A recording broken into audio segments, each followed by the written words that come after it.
Hello students, कैसे हैं आप सब।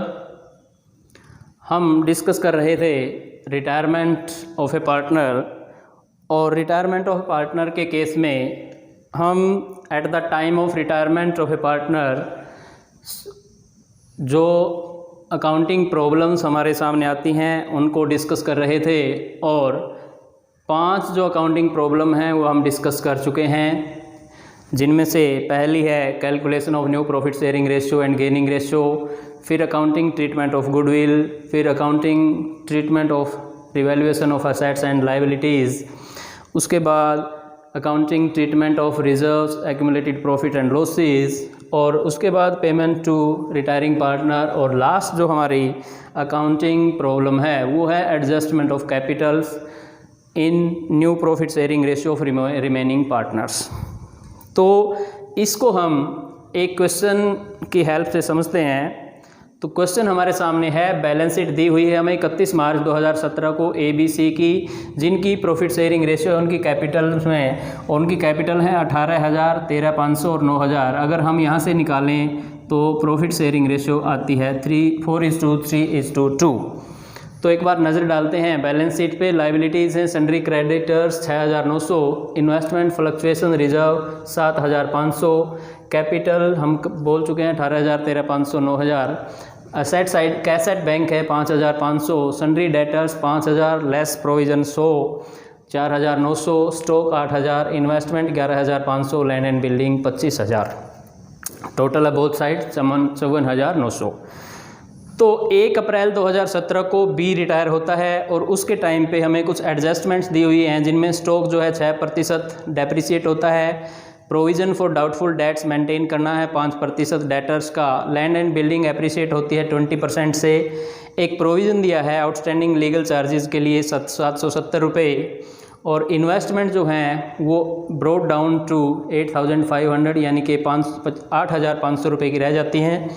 गुडविल फर्म की जो है वैल्यू होती है 10,800 पे, उसको एडजस्ट करना है, जिसके लिए न्यू प्रॉफिट शेयरिंग रेशियो दी हुई है 5:3। नई जो फर्म बने रहेगी ए और सी के बीच में जो बनेगी न्यू फर्म, उसकी कैपिटल हमें 28,000 लेके कैपिटल को न्यू प्रॉफिट शेयरिंग रेशियो में एडजस्ट करना है, और उसमें से जो जिस पार्टनर की अगर कैपिटल एक्स सरप्लस है तो वो कैश से लेके जाएगा, और अगर कम है तो वो कैश में लेके आएगा। तो इसके लिए हमें एक तो गेनिंग रेशियो की ज़रूरत पड़ेगी। सबसे पहले हम गेनिंग रेशियो निकालते हैं, और गेनिंग रेशियो का हमें पता है, gaining ratio is equal to new ratio minus old ratio, और यहाँ पे हम ए का न्यू शेयर निकालते हैं, as new share as gain निकालते हैं। न्यू शेयर और ओल्ड शेयर हमें दिया हुआ है, एज गेन, ए गेन्स। अब देखिए ए का न्यू शेयर है 5:3, 5/8, ओल्ड शेयर है 4/9, ये होगा 72, 45 माइनस 32, 13/72, और C gains 3/8 minus 2/9, that is LCM 72, 27 minus 16, 11/72, और यहाँ से जो है गेनिंग रेशियो आती है 13:11। इसकी हमें ज़रूरत पड़ेगी जब हम अकाउंटिंग ट्रीटमेंट करेंगे गुडविल की। तो इस क्वेश्चन में हमें जर्नल एंट्रीज़ करनी है और न्यू फर्म की ओपनिंग बैलेंस शीट बनानी है, उसके लिए हमें कैपिटल अकाउंट भी बनाना होगा। तो सबसे पहले आइए हम जर्नल एंट्रीज़ करते हैं। सबसे पहले हम करते हैं डिक्रीज इन असेट्स और इंक्रीज इन लायबिलिटीज़। तो वहाँ पे एंट्री होगी रिवैल्यूएशन अकाउंट डेबिट टू। अब क्या क्या है इसमें, स्टॉक 6% से डेप्रिसिएट होता है, स्टॉक है हमारा 8,000, इसका 6% जो होगा 480। Then provision for doubtful debts 5% maintain करना है। 5,000 का अगर हम 5% करें तो 250 होता है, और 100 पहले से है तो यहाँ पे 150 रुपये हम इसको लिख देते हैं।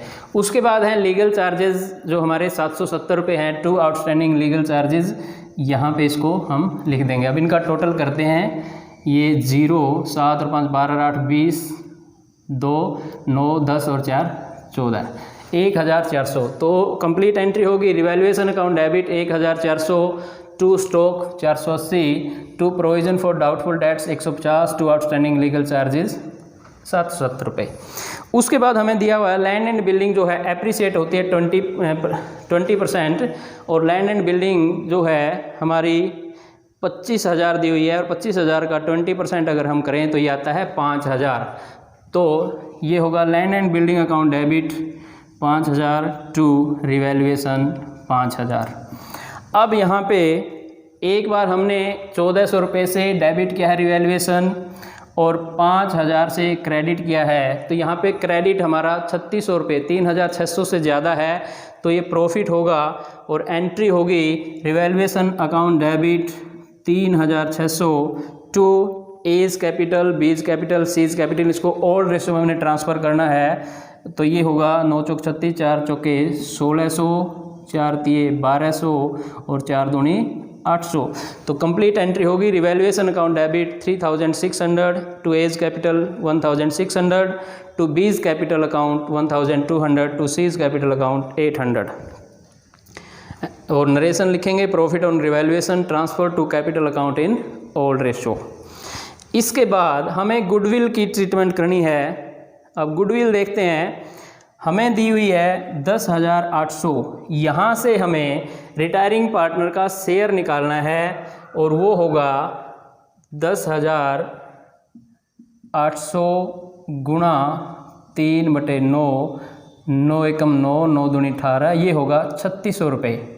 और इस 3,600 रुपये को अगर हम इसको बांटें गेनिंग रेशियो में 13:11, तो ये होगा 13/24, 24 एकम 24 12, ये हो गया इतना 13 पंजे 65, 6, 13 एकम 13 6 19, और 11 से अगर करें 11 पंजे 55 5, 11 एकम 11 और 5 16, ये होंगे। तो यहाँ पे एंट्री होगी as capital account debit 1,950, B's capital account debit 1,650 to A's C's और टू बीज कैपिटल 3,600। ये हमारी जनरल एंट्री होगी। अब इसके बाद कुछ और जो हमारी जनरल एंट्रीज हैं वो बचेंगी, जो कि होंगी जो हमारा रिटायरिंग पार्टनर है उसका शेयर ट्रांसफ़र करना हमें वो, और उसके बाद एक जो एंट्री लास्ट में होंगी वो एडजस्टमेंट करनी होगी कैपिटल की। अब उससे पहले हमें कैपिटल अकाउंट बनाना होगा, क्योंकि कैपिटल अकाउंट बनाने से ही हमें पता चलेगा कि कितनी कैपिटल है उसको ट्रांसफ़र करना है, और दूसरा हमारे जो पार्टनर हैं न्यू जो बचेंगे वो कितना कितना शेयर लेके आएंगे या विड्रा करेंगे। तो हम कैपिटल अकाउंट बनाते हैं।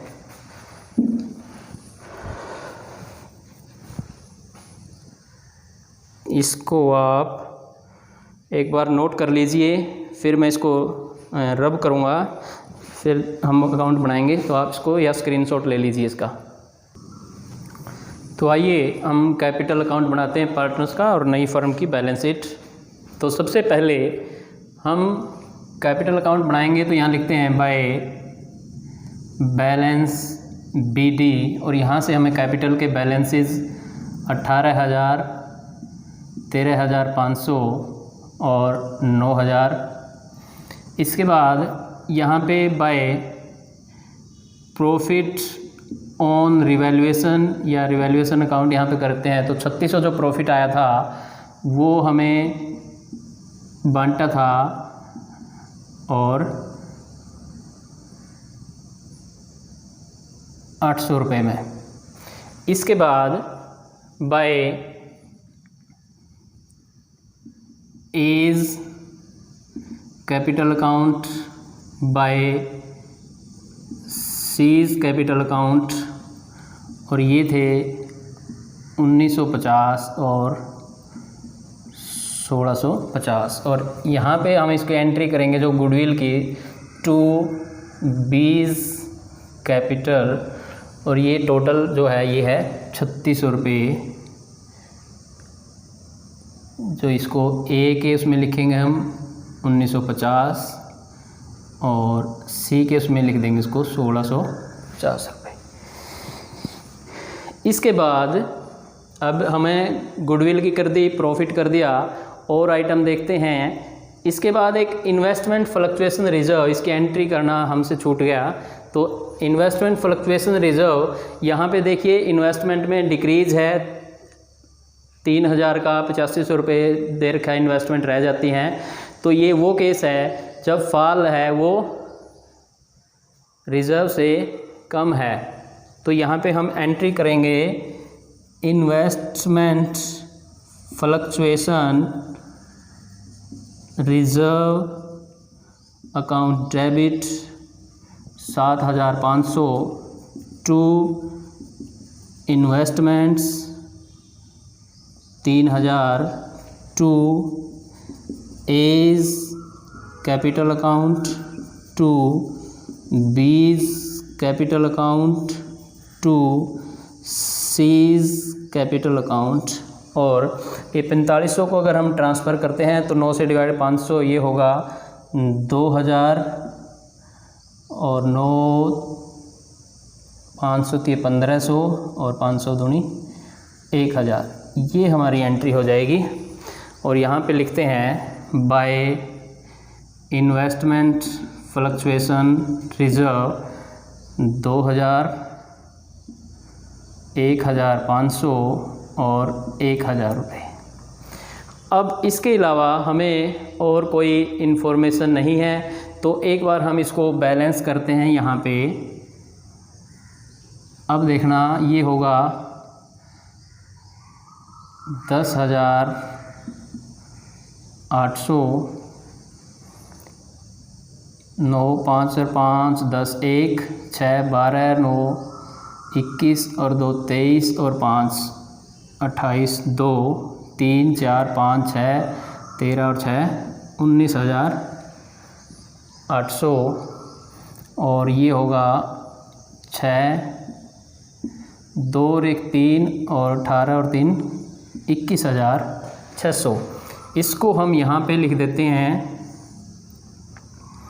21,600, 19,800 और 10,800।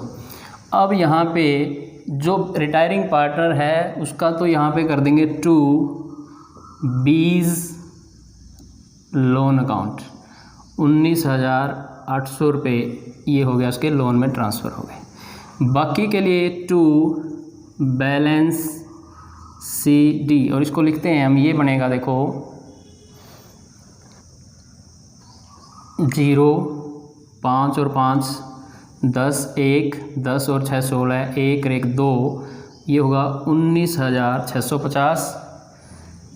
यहाँ पे 5 और 5 10 1 7 और 1 8 1 9,150। इसी को हम यहाँ पे लिखेंगे बाय बैलेंस बी डी 19,650 9,150। अब हमें क्या करना है, ये जो हमें कैपिटल दी हुई है ए और सी की, इसको हमें न्यू फर्म की जो कैपिटल है टोटल 28,000 उसमें 5:3 में एडजस्ट करना है। अब अगर हम देखें तो ए की जो कैपिटल है वो होनी चाहिए 28,000 गुणा 5/8, 8 3 24 4 8 5 40, और इसको अगर गुणा करते हैं तो 5 0 5 5 25 2 5 3 15 2 17, ये होनी चाहिए 17,500। दोबारा से देखिए 8 3 24 4 8 5 40 5 5 25 2 5 3 17,500। और इसकी कैपिटल जो है ए की वो है 19,650। इसका मतलब ये जो है 2,150 रुपये इसके सरप्लस हैं और ये विड्रा करेगा। तो ए में यहाँ पे लिख देंगे टू बैंक अकाउंट 2,150 रुपये। इसके बाद ऐसे ही सी की कैलकुलेशन करते हैं तो सी का जो न्यू कैपिटल है वो होगी 28,000 गुणा 3/8 से काटते हैं ये 3500 और 3 पे करेंगे 3 पंजे 15, 1 3 3 और 1 10,500, जबकि इसकी कैपिटल है 9,150, तो इसकी कम है तो ये लेके आएगा 5, 4 में से 1 घटाएंगे 3 और 10 में 1,350 रुपये, ये इसकी कम है तो ये लेके आएगा। और यहाँ हम लिखेंगे बाय बैंक अकाउंट और सी में यहाँ पे हम लिख देते हैं 1,350 रुपये। अब जो कैपिटल हैं, ये जो कैपिटल हैं ये हैं बिल्कुल जो होनी चाहिए 19,650 और ये जो बनती है 10,500, चाहे जोड़ के देखिए 5 10 5 और 10,500, यहाँ पे लिखेंगे 19,650 10,500 और यहाँ पे लिख देंगे टू बैलेंस CT और ये 17,500 ही होगा, ये 5 6 9 और यहाँ पे 10,500। अब ये जो कैपिटल हैं दोनों पार्टनर की वो न्यू प्रॉफिट शेयरिंग रेशियो के अनुसार हैं। अब हमें जो नई फर्म है उसकी ओपनिंग बैलेंस शीट बनानी है। अब उसके लिए हमें कैश का बैलेंस चाहिए। अब कैश का जो बैलेंस है वो निकालने के लिए हमें जो है एडजस्टमेंट्स करनी है जो कैश आया है या गया है। सबसे पहले अगर हम देखें, हमें कैश एट बैंक दिया हुआ है 5,500 रुपये, ऐड जो पार्टनर लेके आया है और ये लेके आने वाला पार्टनर है सी, ये लेके आया है 1,350 और इसको हम जोड़ेंगे तो ये हो जाता है 6,850, लेस ए जो विड्रा करेगा वो है 2,150 और यहाँ से इसको 4,700 रुपये हमारा कैश एट बैंक है। तो आइए हम बैलेंस शीट बनाते हैं। तो सबसे पहले हम लिखेंगे कैश एट बैंक, ये है हमारा 4,700 रुपये। इसके बाद देखिए सारे के सारे जो आइटम है वो लिखेंगे असेट्स के एडजस्टमेंट के साथ, 5,000 लेस प्रोविज़न जो 5% है 250 और ये हो जाएगा 4,750। उसके बाद स्टॉक 8,000 लेस इसमें जो डिक्रीज़ हुआ था 6% 480 तो ये हो जाएगा 7,520। इसके बाद इन्वेस्टमेंट हमारी जो हैं वो मेंटेन होंगी 8,500 पे डिक्रीज़ घटाने के बाद। और उसके बाद है लैंड एंड बिल्डिंग, ये हैं 25,000 और 5,000 इसमें इंक्रीज़ हो गया तो ये बन गई 30,000। और इधर अगर हम लिखेंगे तो देखते हैं सन्ड्री क्रेडिटर्स 6,900। इसके बाद इन्वेस्टमेंट फ्लक्चुएशन रिज़र्व ये हमने ट्रांसफ़र कर दिया, इसको लिखना नहीं है। और उसके बाद जो हमारी लीगल चार्जेस थे जो आउटस्टैंडिंग वो थे 770 रुपये के। और फिर हम लिखेंगे बीज लोन जो कि है 19,800 रुपये। इसके बाद जो कैपिटल हैं वो बैलेंसेस लिखते हैं हम, कैपिटल AC 17,500 और 10,500 जो कि बनता है 28,000 टोटल। अब अगर हम इनको बैलेंस करते हैं तो देखते हैं ये होगा 7 9 और 7 16 16 और 8 24 2 2 और 8 10 और 9 19 19 और 6 25 2 और 1 3 3 और 2 5 55,470। इधर करके देखते हैं 5 और 2 7 7 7 14 14 और 5 19 19 और 5 24 4 2 2 और 4 6 और 4 10 और 7 17, 17 और 8 25 का 5, 2 और 3 5, 55,470। ये हमारी बैलेंस शीट के बैलेंस इस प्रकार मिल जाते हैं। तो हमारा क्वेश्चन जो है वो बिल्कुल सही है। तो ये था हमारा टॉपिक एडजस्टमेंट ऑफ कैपिटल। जब हमें ये दिया हुआ है कि जो रिमेनिंग पार्टनर हैं उनकी कैपिटल को हमें न्यू प्रॉफिट शेयरिंग रेशियो में एडजस्ट करना है, तो हम कैपिटल अकाउंट बनाएंगे पार्टनर्स का। वहाँ से जो रिटायरिंग पार्टनर है उसके अमाउंट को लोन में ट्रांसफ़र कर देते हैं। फिर एक बार यहाँ पे बैलेंस सीडी निकालेंगे जो कैपिटल हैं। इसके बाद हम कैलकुलेशन करेंगे कितना उनका शेयर बनता है, और उसमें ज़्यादा है तो विड्रा करेगा, अगर कम है तो लेके आएगा, और उसके बाद जो कैपिटल हैं वो इन न्यू प्रॉफिट शेयरिंग रेशियो में एडजस्ट हो जाती हैं। तो उम्मीद करता हूँ ये आपको समझ में आया होगा। अगर कोई प्रॉब्लम है तो आप कमेंट में डाल सकते हैं।